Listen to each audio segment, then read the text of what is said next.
चलिए last class में हमने इंडियन इकोनॉमिक डेवलपमेंट की पहले यूनिट का पहला चैप्टर स्टार्ट कर लिया था। इस चैप्टर में अलग अलग टॉपिक्स में जो हमें डिस्कस करने हैं, जिसमें से हमने पहला टॉपिक जो है वो पिछली क्लास में डिस्कस कर लिया था। वो था colonial exploitation of the Indian economy under the British rule, जिसमें हमने कुछ क्वेश्चंस कवर किए थे, जैसे कि ब्रिटिश रूल की शुरुआत कब हुई थी। तो ब्रिटिश रूल की शुरुआत बैटल ऑफ प्लासी से हुई थी। उसके बाद हमने देखा था 1757 में 190 साल तक उनका कंट्रोल रहा था। कॉलोनियलिज्म का मतलब समझा था, जिसमें एक रूलिंग कंट्री होती है, कॉलोनी कंट्री होती है। हमने फीचर्स देखे थे कि इंडियन इकोनॉमी के कैसे थे कॉलोनियल रूल से पहले, प्री कॉलोनियल पीरियड के दौरान, जिसमें हमने देखा था प्रोस्पेरस इकोनॉमी थी, इंडिपेंडेंट इकोनॉमी थी। तो आज हमारा अगला टॉपिक बुक के हिसाब से तो होना चाहिए features of Indian economy on the eve of independence. ये हमारा अगला टॉपिक होना चाहिए बुक के हिसाब से।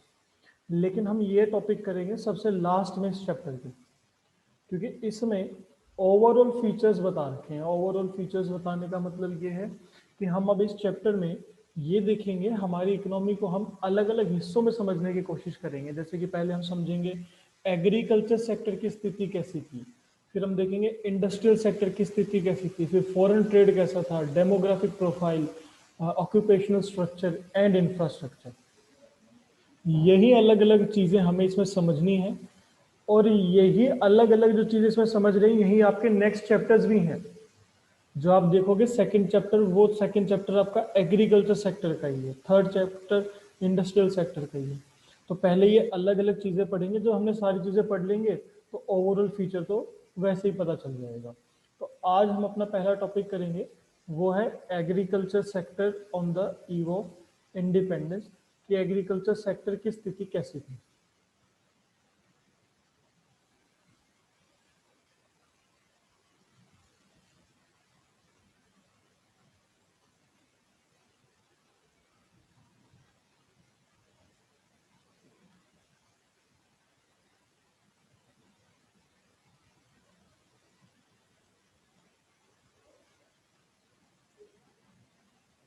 ये बुक में आपका थर्ड टॉपिक है, agriculture sector on the eve of independence.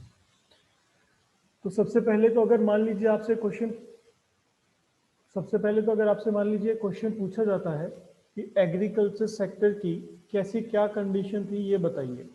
अगर एक नंबर में क्वेश्चन पूछ लेंगे तो आपको बताना है कि एग्रीकल्चर सेक्टर जो था वो स्टैग्नेंट एंड बैकवर्ड था। वो स्टैग्नेंट एंड बैकवर्ड था, ये आपको बताना है एक नंबर के हिसाब से, स्टैग्नेंट एंड बैकवर्ड। अगर सिर्फ एक नंबर में पूछे एंड बैकवर्ड।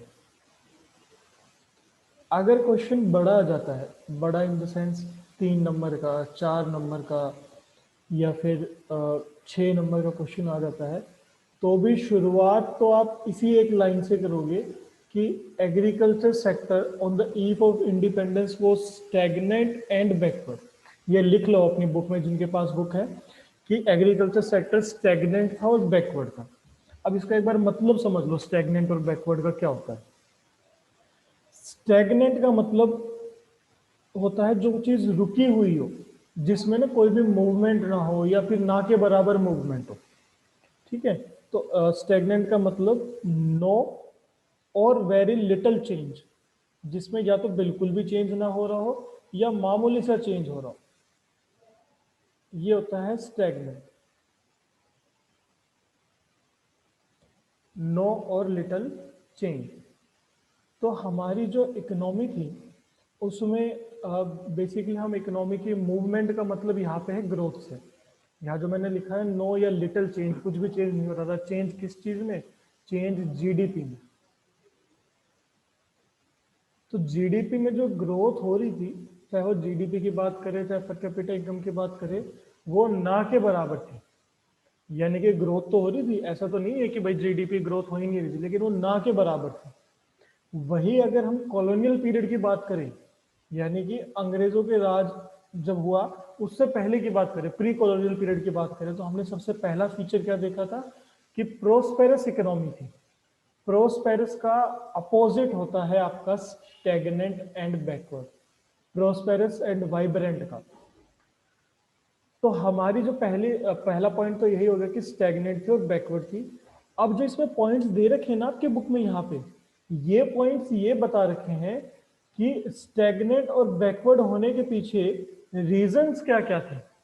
ये तो पता चल गया कि भाई कैसी स्थिति थी, एग्रीकल्चर सेक्टर कैसा था, बैकवर्ड था और स्टैग्नेंट था, क्यों था, किन कारणों के कारण ये था, तो हमें वो पॉइंट्स पढ़ने। सबसे पहला पॉइंट आपका आता है लो प्रोडक्शन एंड प्रोडक्टिविटी। उससे पहले मैंने बैकवर्ड का मतलब नहीं बताया आपको। स्टैग्नेंट का मतलब तो जब देश की जीडीपी में या तो बिल्कुल भी चेंज ना हो रहा हो या मामूली सा चेंज हो रहा हो, जीडीपी ग्रोथ की बात कर रहा हूं मैं, ग्रोथ रेट की बात कर रहा हूँ। बैकवर्ड, वैसे तो देखो हम बैकवर्ड का मतलब क्या समझते हैं, पिछड़ा हुआ, जो पीछे हो किसी से। तो यहाँ पे भी बैकवर्ड का मतलब कुछ कुछ वैसा ही है। यहाँ पे बैकवर्ड का मतलब है कि हमारी कंट्री जिस लेवल तक पहुंचनी चाहिए थी उस टाइम पीरियड में, क्या उस लेवल तक पहुंची या उस लेवल से बैकवर्ड रह गई, तो उस लेवल से बैकवर्ड थी। दूसरी चीज, हमारी जो नेबरिंग कंट्रीज है या हमारी कंटेम्प्रेरी कंट्रीज है, कंटेम्प्रेरी कंट्रीज का मतलब हमारी जैसी कंट्रीज जिन्होंने हमारे साथ ही सफर शुरू किया था ग्रोथ का, उनके मुकाबले हम ज्यादा ग्रो कर पाए या उनके मुकाबले हम पीछे रह गए। तो बहुत सी ऐसी कंट्रीज थी जिनके मुकाबले हम पीछे रह गए थे, तो इसलिए हम बैकवर्ड थे। तो बैकवर्डनेस के दो मतलब तो मैंने आपको बता दिए, एक तो क्या जिस लेवल पे हम होने चाहिए अगर उससे पीछे हैं तो, एक हमारी कंटेम्प्रेरी कंट्री से पीछे हैं तो। तीसरा चीज बैकवर्ड का मतलब होता है जब पुरानी टेक्नोलॉजी यूज की जाए प्रोडक्शन के लिए, outdated technology, outdated technology use की जाए प्रोडक्शन के लिए, मॉडर्न टेक्नोलॉजी का इस्तेमाल ना किया जाता हो, तो वो भी बैकवर्ड का ही रीजन या बैकवर्ड का ही मतलब होता है। चलिए, तो पहला पॉइंट आपका आता है लो प्रोडक्शन एंड प्रोडक्टिविटी। यानी कि जब हमें आजादी मिली, on the eve of independence का मतलब है, ऑन ईव ऑफ इंडिपेंडेंस का मतलब है 1947 से 1950 के बीच का टाइम पीरियड है ये समझ लेना, 1947 से 1950 के बीच का। वैसे तो on the eve of independence का मतलब होता है आजादी मिलने की शाम को, जब हमें आजादी मिली थी और जो हमारे प्राइम मिनिस्टर थे उन्होंने स्पीच दी थी, उसमें उन्होंने यही लाइन शुरू की थी कि on the eve of independence. तो एक्चुअल मतलब तो लिटरल मीनिंग आप देखना चाहो तो on the eve of independence का मतलब होता है इवनिंग ऑफ इंडिपेंडेंस, इंडिपेंडेंस की शाम को।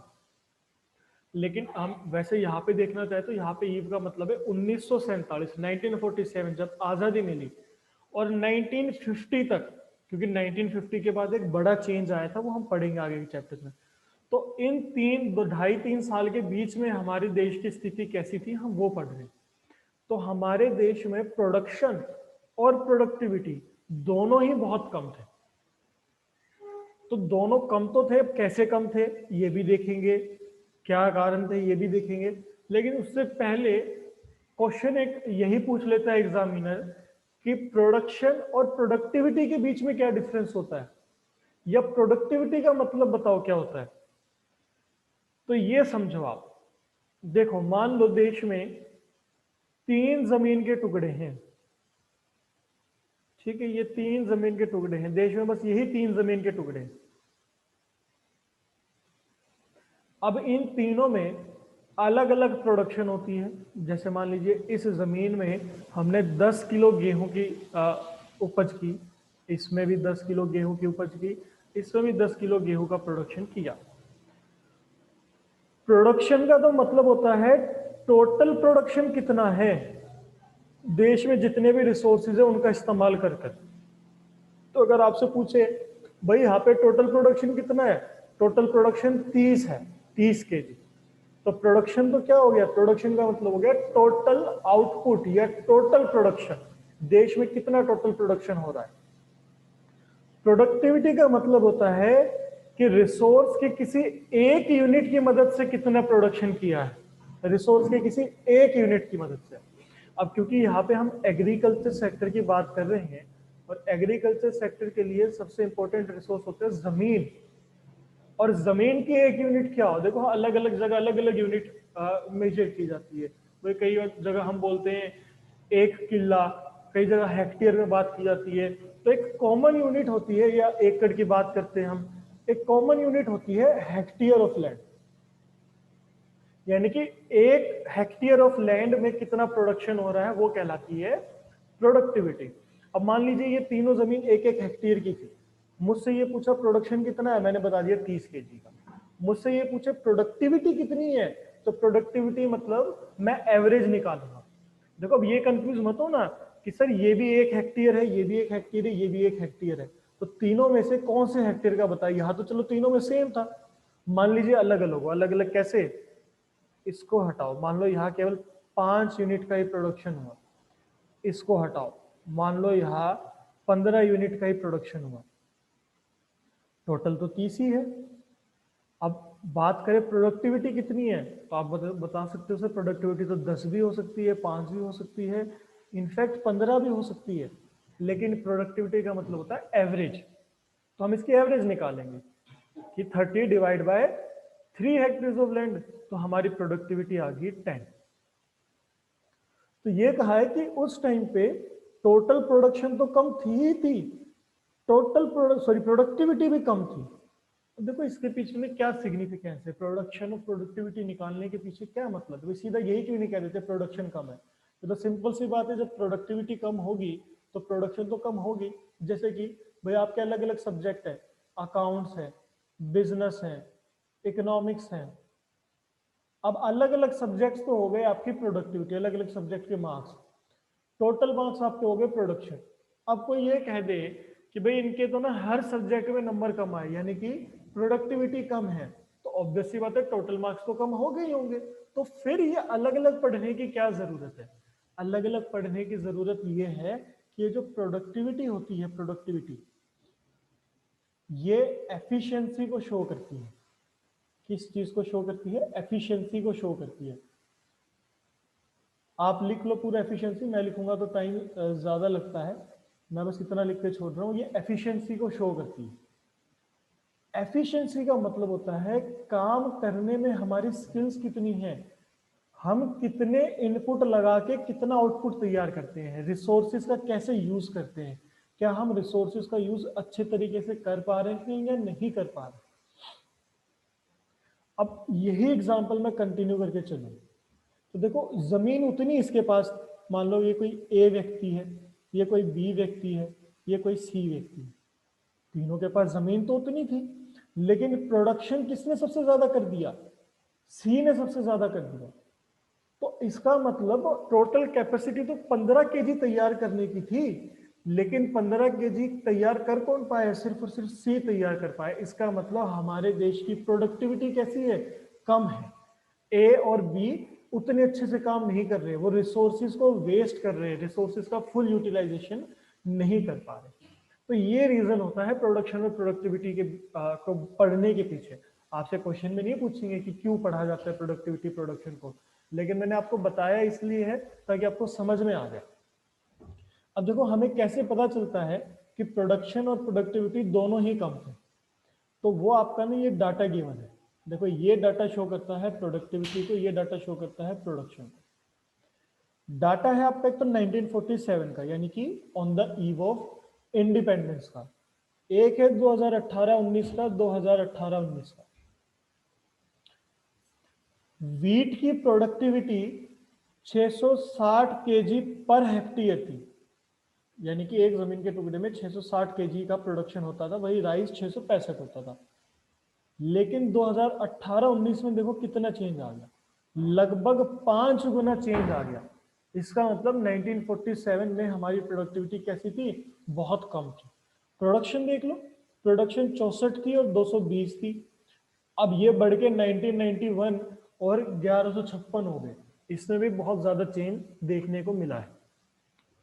अब ये प्रोडक्शन उस टाइम पे कम क्यों थी, रीजन क्या है, रीजन आपका देखो ये यहाँ पे लिखा हुआ है, lack of means as well as incentives on the part of cultivators. इसे अंडरलाइन करके ब्रैकेट में लिख देना, ये रीजन है इसका। इसका मतलब उस टाइम पे जो कल्टीवेटर्स थे, अभी आप हो सकता है कल्टीवेटर्स थोड़ा सा कंफ्यूजन हो जाए, कल्टीवेटर्स का मतलब यहाँ पे फिलहाल आप किसान मान के चलो, जो खेती बाड़ी करते हैं, उनके पास कोई ऐसे साधन नहीं थे। साधन का मतलब भाई उनके पास ना तो ट्रैक्टर थे, ना ही उनके पास कोई सीड्स ऐसी थी जो बहुत अच्छी क्वालिटी की थी। यानी जो जो रिसोर्सेज उन्हें चाहिए वो ज्यादा अच्छी क्वालिटी के रिसोर्सेज नहीं थे, या रिसोर्सेज थे ही नहीं। सरकार की तरफ से उन्हें कोई इंसेंटिव नहीं मिलता था। जैसे आजकल तो सरकार क्या करती है, सब्सिडी दे देती है, ऐसे उस टाइम पे सरकार नहीं कर रही थी। मतलब उस टाइम पे सरकार इसलिए भी नहीं कर रही थी, एक तो भाई आजादी हुई थी, तो आजादी मिली थी, तो उस टाइम तक तो अंग्रेजों का ही राज था, अंग्रेज क्यों जो है इनका फायदा करने की कोशिश करेंगे। दूसरी चीज, देश अभी गुलामी से उभर ही रहा था, तो अभी उन्होंने ऐसे कोई कदम उठाए नहीं थे इंप्रूवमेंट के। तो ये इसके कुछ रीजंस हैं। अब देखो ये जो डाटा है, अब हो सकता है आपके माइंड में ये सवाल आए, और नहीं है तो आना भी चाहिए, कि सर ये जो डाटा है, क्या ये डाटा हमें याद करना पड़ेगा? क्या ये डाटा एग्जाम के पॉइंट ऑफ व्यू से जरूरी है या नहीं है? तो पिछले साल तक, लास्ट ईयर तक ये डाटा पूछे जाते थे क्वेश्चन में, यानी कि डायरेक्टली क्वेश्चन में डाटा पूछ लेते थे। डायरेक्टली कैसे? ऐसे पूछ सकते थे 1947 में व्हीट की प्रोडक्टिविटी कितनी थी, 660 किलो। अब इतना डाटा हो जाएगा, जब आप पूरी बुक पढ़ोगे तो इतना डाटा याद नहीं हो पाएगा। इसलिए इस साल जो मतलब अब बोर्ड होना था उनके लिए, मतलब पिछले सेशन में सीबीएसई ने ये अनाउंसमेंट कर दी थी कि डाटा बेस्ड क्वेश्चंस नहीं आएंगे। डाटा बेस्ड क्वेश्चन का मतलब डायरेक्ट क्वेश्चन नहीं पूछा जाएगा कि व्हीट की प्रोडक्टिविटी कितनी है, राइस की प्रोडक्टिविटी कितनी है। तो अब क्या हमें डाटा याद करने हैं या नहीं करने? कुछ डाटा बहुत इंपॉर्टेंट है, वो याद करने हैं। जैसे कि कल मैंने आपको बताया था, जीडीपी की ग्रोथ रेट हमारी 2% से कम थी, पर कैपिटा इनकम की ग्रोथ रेट 0.5% से कम थी। और ये किसने एस्टिमेट किया था? ये क्या था? वी राव ने। तो ये डाटा आपको याद करना पड़ेगा, बहुत इंपॉर्टेंट है। आगे मैं चलते जाएंगे जब मैं बताता चलूंगा कि कौन सा डाटा है, ये तो याद करना ही करना है। अब बात आती है इस डाटा की, इस टेबल की। ये अगर आप याद कर सको तो बहुत अच्छी बात है। क्यों? क्योंकि जब आप आंसर लिखते हो ना, जैसे देखो मैंने आपको 11th में जब माइक्रो करवाई थी तब मैंने कहा था कि जहां हो सके वहां डायग्राम बना देना, एग्जामिनर के ऊपर पॉजिटिव इफेक्ट पड़ता है, नंबर अच्छे मिलते हैं। सिमिलरली इंडियन इकोनॉमिक डेवलपमेंट में जहां हो सके डाटा लिख सको तो लिख देना, पॉजिटिव इम्पैक्ट पड़ता है। तो अगर ये डाटा याद कर सको तो बहुत अच्छी बात है, ना कर सको तो भी कोई बात नहीं है, क्योंकि इसका डायरेक्ट क्वेश्चन तो नहीं पूछेगा। लेकिन ये मैंने टेबल इसलिए समझा दिया, इंडियन इकोनॉमिक डेवलपमेंट में एक क्वेश्चन आता है, वो आपका इस तरीके का आता है कि मान लीजिए ये टेबल बना के शो कर दिया, और टेबल बना के क्वेश्चन आ जाता है कि इसको एनालाइज करो 3 से 4 नंबर में। तो एनालाइज करने में आपको पता होना चाहिए कि भैया क्या दिखा रहा है। ये प्रोडक्टिविटी को दिखा रहा है, इतने से इतने बढ़ गई, प्रोडक्शन दिखा रहा है इतने से इतने बढ़ गई, फिर हम एक रीजन भी बता देते हैं कि क्यों बढ़ी है। तो इसलिए मैंने आपको ये यहाँ पे समझाया है। इसके बाद आपका अगला पॉइंट आता है high degree of uncertainty. Uncertainty का मतलब भाई कोई चीज फिक्स्ड ना हो, कोई चीज गारंटीड ना हो। तो एग्रीकल्चर सेक्टर में कोई भी गारंटी नहीं है कि प्रोडक्शन होगा ही होगा और अच्छा होगा, यानी कि आउटपुट अच्छे से होगी या नहीं होगी। वो क्यों है? क्योंकि देखो एग्रीकल्चर प्रोडक्शन जो है वो बेसिकली हमारे ऊपर कम डिपेंडेंट है, नेचुरल क्लाइमेट के ऊपर ज्यादा डिपेंडेंट है ना। अगर मान लीजिए किसी फसल की बुआई के लिए बारिश की जरूरत है, धूप की जरूरत है, तो चाहे आप उसमें 10 के बजाय 20 लेबर लगा दो, 10 के बजाय 20 घंटा काम कर लो, अगर से धूप चाहिए तो धूप चाहिए, बिना धूप के चाहे आप कितनी मेहनत कर लो प्रोडक्शन नहीं होगी। तो क्योंकि एग्रीकल्चर सेक्टर जो है वो रेनफॉल के ऊपर डिपेंडेंट है, या नेचुरल रिसोर्स, नेचुरल क्लाइमेट के ऊपर, नेचुरल कंडीशंस के ऊपर डिपेंडेंट है, तो इसीलिए इसकी प्रोडक्शन कोई सर्टेन नहीं है, कोई गारंटेड नहीं है। और अगर बारिश ना हो, जैसे देखो प्रोडक्शन करने के लिए पानी तो चाहिए, तो रेनफॉल हो गया। अब रेनफॉल तो कोई गारंटेड थोड़ी है भाई, भगवान ने चाहा तो बारिश होगी, नहीं चाहा तो नहीं हुई। लेकिन हम उसके भरोसे बैठ तो नहीं सकते। बारिश तो अब भी गारंटीड नहीं है, लेकिन अब एग्रीकल्चर सेक्टर में जो प्रोडक्शन है पहले से तो ज्यादा हो गया। वो इसलिए है कि जो चीज हमें नेचुरली नहीं मिल सकती, एटलीस्ट हम उसकी कुछ अरेंजमेंट तो कर सकते हैं। जैसे इरिगेशन के लिए अगर बारिश नहीं है तो हम कुछ इरिगेशन के मीन्स तैयार कर सकते हैं, जैसे कोई लेक तैयार कर दिया, या फिर सरकार की तरफ से कुछ वाटर सप्लाई कनेक्शन कर दिया कि भाई खेतों तक पानी आए। जैसे गांव में हम देखते हैं ना कि खेतों तक पानी की हम खुद ही व्यवस्था कर देते हैं, कुएं तैयार कर दिए जाते हैं, या फिर डैम्स तैयार किए जाते हैं, कैनाल्स तैयार किए जाते हैं। तो ब्रिटिशर्स ने ऐसा कोई भी कदम नहीं उठाया था। ब्रिटिशर्स ने ऐसा कोई भी कदम नहीं उठाया, इसके कारण एग्रीकल्चर सारा का सारा रेनफॉल के ऊपर ही डिपेंडेंट था, जो कि खुद में अनसर्टेन है। तो जब रेनफॉल ही अनसर्टेन है तो प्रोडक्शन भी आपकी अनसर्टेन ही होगी। तीसरा पॉइंट है डोमिनेंस ऑफ सब्सिस्टेंस फार्मिंग। अब यहां पे लिख लो, दो तरीके की फार्मिंग होती है, commercial farming and subsistence farming. Commercial and subsistence farming, ये दो तरीके की फार्मिंग्स होती है, कमर्शियल एंड ये आपका सब्सिस्टेंस। यहां पे आ गया सब्सिस्टेंस फार्मिंग। मतलब समझ लो एक बार, सब्सिस्टेंस फार्मिंग का मतलब होता है ऐसी फार्मिंग जिसमें प्रोडक्शन सिर्फ और सिर्फ इतना किया जाता है कि हमारी फैमिली की जरूरत पूरी हो जाए, यानी कि हम बेचने के लिए प्रोडक्शन नहीं करते। कमर्शियल वर्ड जहां भी आ जाता है, कमर्शियल का मतलब होता है पैसा कमाने के मकसद से कुछ किया जाए, प्रॉफिट कमाने के मकसद से। आपके कमर्शियल बैंक्स होते हैं, कमर्शियल बैंक्स का ही मतलब है कि वो पैसा कमाने के लिए बैंक्स ऑपरेट कर रहे हैं। कमर्शियल फार्मिंग वो फार्मिंग होती है जो प्रोडक्शन मार्केट में बेचने के लिए किया जाता है, अपनी कमाई करने के लिए किया जाता है। ठीक है, तो उस टाइम पे अच्छा देखो, कमर्शियल फार्मिंग के लिए क्या चीज जरूरी होती है। मान लीजिए मेरे पास 1 हेक्टेयर ऑफ लैंड है, ठीक है। इस 1 हेक्टेयर ऑफ लैंड में 50 केजी गेहूं की प्रोडक्शन हो सकती है, 50 केजी गेहूं की प्रोडक्शन हो सकती है। मेरे फैमिली मेंबर्स को जरूरत केवल 30 केजी की होती है, यानी कि हमारी खपत, हमारी कंजम्पशन 30 केजी गेहूं की है एक साल। तो अगर तो मैं सिर्फ और सिर्फ 30 केजी गेहूं की प्रोडक्शन करूं,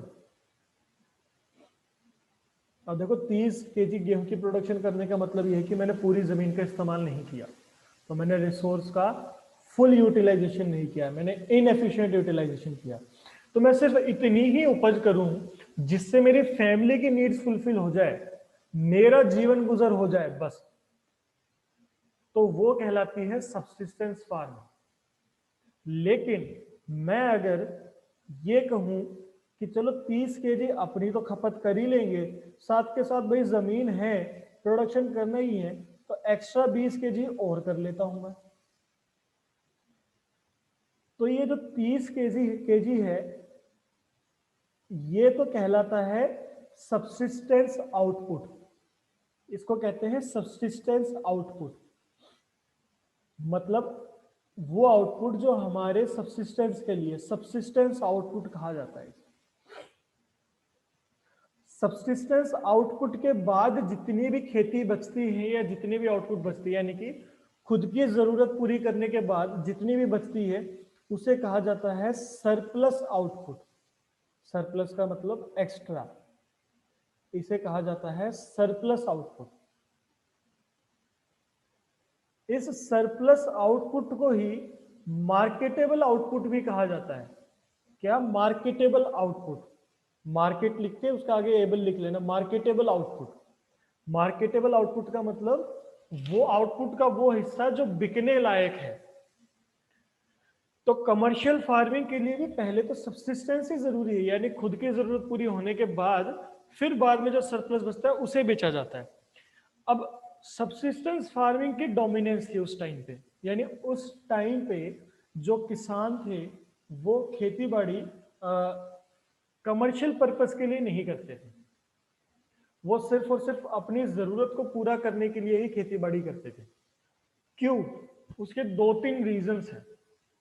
देखो, पहला रीजन तो ये है कि जो किसान थे उससे पहले उन्होंने कभी जमीन को या इस प्रोफेशन को इस नजरिए से देखा ही नहीं कि भाई इससे प्रॉफिट कमाया जा सकता है।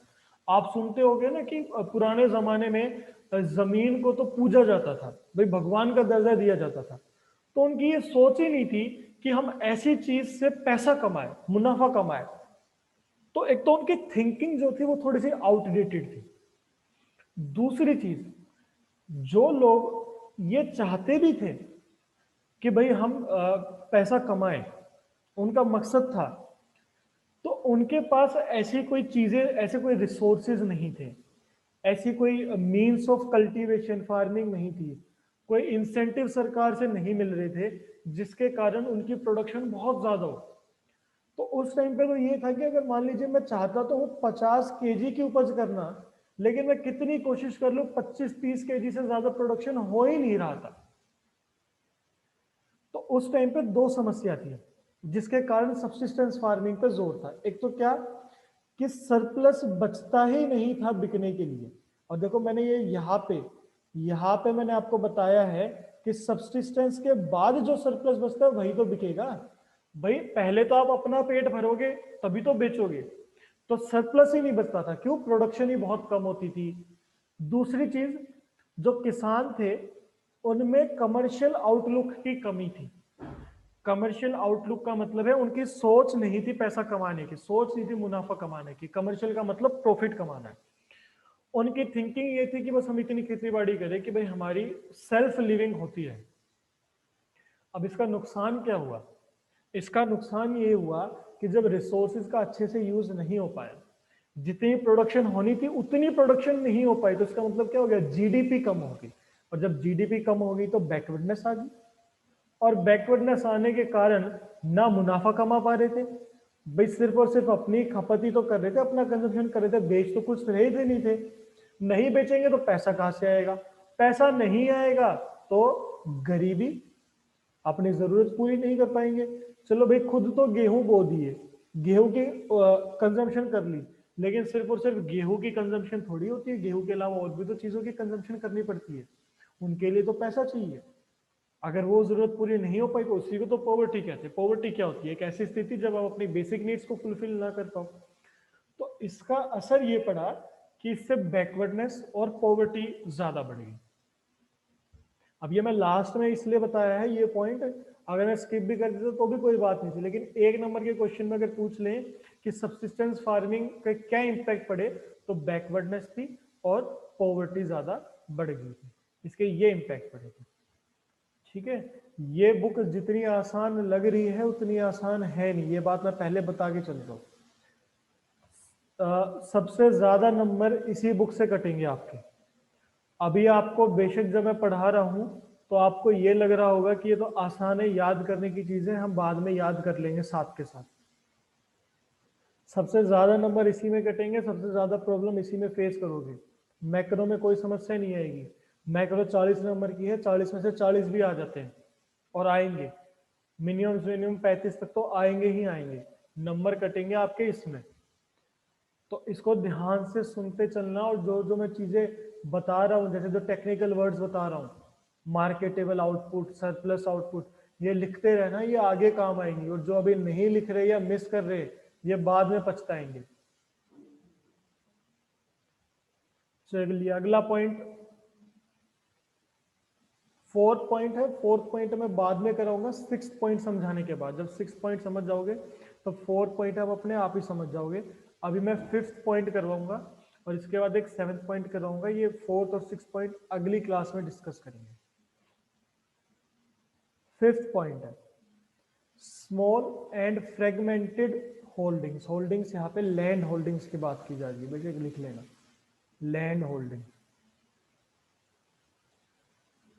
उस समय में यानी कि इंडिपेंडेंस के टाइम 1947 टू 50 के टाइम में एक समस्या ये भी थी कि किसानों के पास जमीनें तो थी, बट जमीनें कैसी थी, बहुत बड़ी बड़ी जमीनें नहीं थी, स्मॉल होल्डिंग्स थी, जमीनों के छोटे छोटे टुकड़े थे, और छोटे छोटे टुकड़े भी फ्रेगमेंटेड थे। फ्रेगमेंटेड का मतलब होता है इधर उधर बटे हुए, कि मान लीजिए भाई मेरे पास एक छोटा सा जमीन का टुकड़ा तो हो गया यहाँ झज्जर में, एक जमीन का टुकड़ा हो गया कोई दूसरे गांव में, एक जमीन का टुकड़ा हो गया कहीं दूर जगह पे। तो ऐसा था कि एक तो जमीन छोटी छोटी और फ्रेगमेंटेड, दूर दूर फैली हुई थी। तो इसका नुकसान ये होता है, नुकसान देखो इसका क्या होता है, इसका नुकसान ये होता है कि काम में ना इनएफिशिएंसी आती है। इनएफिशिएंसी का मतलब कॉस्ट तो ज्यादा लगती है, लागत ज्यादा लग जाती है, खर्चा ज्यादा होता है, बट आउटपुट कम मिलता है। वो इसलिए है क्योंकि देखो मैं किसान हूं, मैं एक बार तो यहां खेती करूंगा, फिर मैं दूसरी जगह जाऊंगा खेती करने, टाइम वेस्ट, एफर्ट वेस्ट, फिर मैं तीसरी जगह जाऊंगा खेती करने। अगली चीज, इसमें रिसोर्स का भी तो नुकसान होता है। रिसोर्स का नुकसान कैसे होता है, देखो हर जमीन में बाउंड्री तो बनाई जाएगी, फेंसिंग बनाई जाएगी। अब मैंने यहाँ पे भी बाउंड्री बनाई, तो जितने एरिया में बाउंड्री बनाई उतनी जमीन यहाँ से खत्म होगी, उतनी जमीन का कम इस्तेमाल होगा। यहाँ पे भी बाउंड्री बनाऊंगा, यहाँ पे भी बाउंड्री बनाऊंगा, तो तीनों में से थोड़ी थोड़ी जमीन तो मेरी बाउंड्री बनाने में वेस्ट होगी। अगर यही जमीन मेरे पास एक ही जगह पे हो जाती, तीनों जमीन इकट्ठी होती है एक जगह पे, तो बाउंड्री एक ही जगह बनती, तो जमीन मेरे पास ज्यादा बचती। अगली चीज, जो मशीन वगैरह यूज होते हैं करते हैं हम, जैसे कि ट्रैक्टर यूज करते हैं, हार्वेस्टर यूज करते हैं, वो ना ऐसी छोटी जमीनों में यूज करना मुश्किल होता है, क्योंकि देखो वो यहाँ से चलेगा, फिर मुड़ने में दिक्कत। यहाँ बड़ी जमीन में उसे आसानी से यूज किया जा सकता है। तो ये कुछ रीजंस हैं जिसके कारण स्मॉल एंड फ्रेगमेंटेड होल्डिंग्स के कारण लो आउटपुट होती है।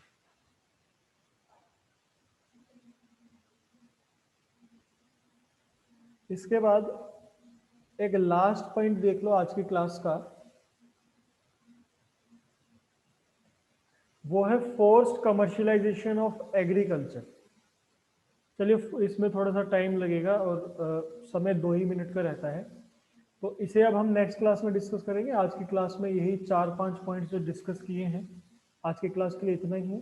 आगे के टॉपिक सब नेक्स्ट क्लास में डिस्कस करेंगे। चलिए then, thanks for joining the class. अब हम मिलेंगे नेक्स्ट क्लास में, तब तक के लिए गुड बाय।